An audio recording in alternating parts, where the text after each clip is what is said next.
Devant les nombreuses difficultés rencontrées par les hommes du monde entier, les représentants de 189 pays se sont réunis en 2000 pour trouver des solutions qui permettraient de mettre fin à la pauvreté sous toutes ses formes. Pour y arriver, ils ont choisi 8 thèmes principaux, plus connus sous le nom d'objectifs du millénaire pour le développement, et se sont donné 15 ans pour les atteindre.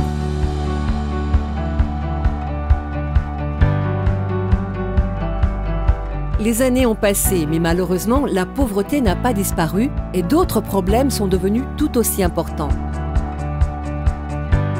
Et les États se sont alors de nouveau réunis et ont décidé de faire autrement, en demandant cette fois-ci directement aux différentes populations de partager leurs idées et de dire précisément quels étaient leurs besoins.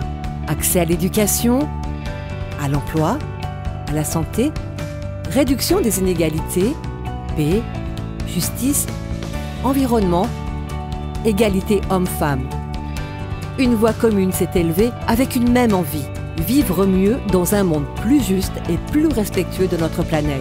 Alors, en septembre 2015, ce sont 193 pays qui ont décidé d'unir leurs forces et leurs énergies pour mettre fin à toutes les formes de pauvreté, combattre les inégalités et s'attaquer au changement climatique en veillant à ne laisser personne de côté.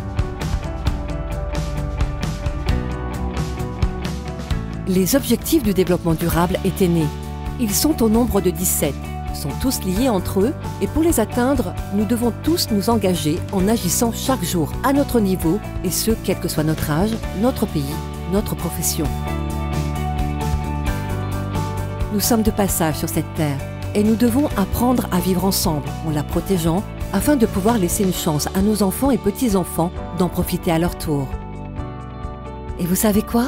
Nous pouvons tous faire quelque chose pour y arriver. Ces 17 objectifs sont là pour nous aider à mettre en place des actions dans le domaine social, économique et environnemental. Intéressant, n'est-ce pas? Mais encore très vague pour vous et moi. Essayons d'y voir plus clair. Pour tout ce qui se rattache au social, il s'agit du droit de se soigner et de rester en bonne santé, d'accéder à une éducation de qualité, de réaliser ses rêves, et ce, que l'on soit un homme ou une femme, et que l'on vive dans un pays pauvre ou riche. Sans oublier, bien sûr, le droit de vivre dans un monde juste et en paix. Mais comment faire dans la vie de tous les jours pour participer à ces objectifs quand on est un simple citoyen et qu'on ne possède pas les moyens d'un État ou d'une organisation? Eh bien, c'est facile en fait.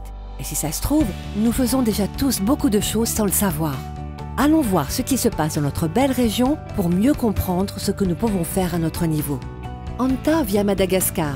Chaque semaine, elle se rend au centre de santé de son village pour aider les familles et les informer sur ce qui doit être fait pour éviter les maladies et garder une vie saine.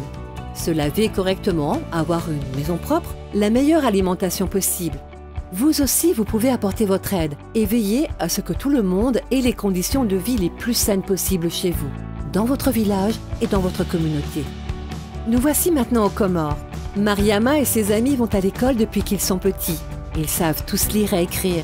Ils savent aussi que tout le monde n'a pas cette chance. Alors, ils se réunissent chaque samedi et accueillent tous ceux de leur communauté qui veulent apprendre. Un petit rien qui peut faire beaucoup et changer le monde, vous ne croyez pas? Et regardez ici aux Seychelles, Jen, Mariette et Rosalie sont 3 sœurs. Elles ont hérité d'une maison. Avec beaucoup de travail et quelques aides financières trouvées auprès de la communauté, elles ont réussi à la transformer en écolodge presque autonome et à louer 2 chambres pour les touristes. Grâce à l'argent gagné, elles remboursent leurs emprunts et font de nouveaux aménagements dans leur lodge et pour la communauté. Vous voyez, rien de très compliqué finalement. Et vous pouvez trouver bien d'autres choses à faire. Souvenons-nous simplement que c'est en agissant ensemble que nous pourrons atteindre ces objectifs et nous construire une vie meilleure. Nous avons tous quelque chose à apporter. Alors à vous de jouer. Islands est un projet de la Commission de l'océan Indien financé par l'Union européenne.